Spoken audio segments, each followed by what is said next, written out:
আজকে আমি আর হারুন ভাই Yes! হ্যালো গাইস, আজকে যে ধরা খেয়ে গেছে এই দুইটা গাইস, আজকে এই দুইটা ধরা খেয়ে গেছে ঠিক আছে। 2 লিটার করে ঠান্ডা বাজি, কিন্তু হারকিপটা খাওয়াইতে চায় না ভাই, এই জন্য আপনাকে জানাইলাম। এই যে আমাদের দ্বিতীয় শাহরুখ খান,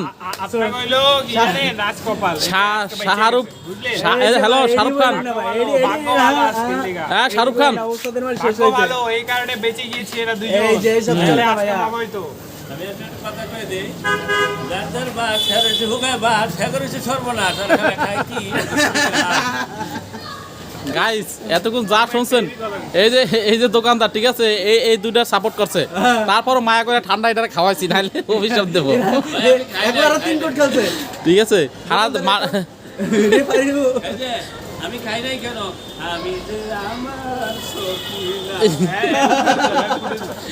এটা রেফারির দায়িত্ব পালন করছে আমাকে কাজল ভাই, কিন্তু কি যেন কইছিল ওটা, রেফারি কি যেন কইছিল ওই যে ইয়ার মিশরের প্লেয়ারটা, জালেম জালেম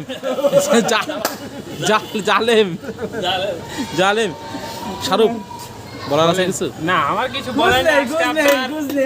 আজকে আমি সবচেয়ে আপনার বলা উচিত যে বিষয়টা, যে আপনি কতটা খুশি আজকে ট্রাম রে হারাইছেন। এই সর্বপ্রথম আমরা ট্রাম্পে হারাইছি, এখানে দুর্নীতি হয়েছে, সেলিব্রেশন দিয়েছে। এখানে দুর্নীতি হয়েছে, 100% দুর্নীতি হয়েছে, কিন্তু আমি অনুভূত ছিলাম না। এখানে মাঠের মধ্যে যদি কোনো দুর্নীতি হয় অবশ্যই সম্পূর্ণ দায়ভার রেফারির, কিন্তু এই যে সেই লোক, এই যে আল্লাহ নেমাল আর কিউ নেমাল মাওলা নেমাল নাসির জালেম। আজকে ট্রাম হেরেছে, ঠিক আছে। পরবর্তী গেমটা আবার আমরা আপডেট জানিয়ে দেবো। Thank you.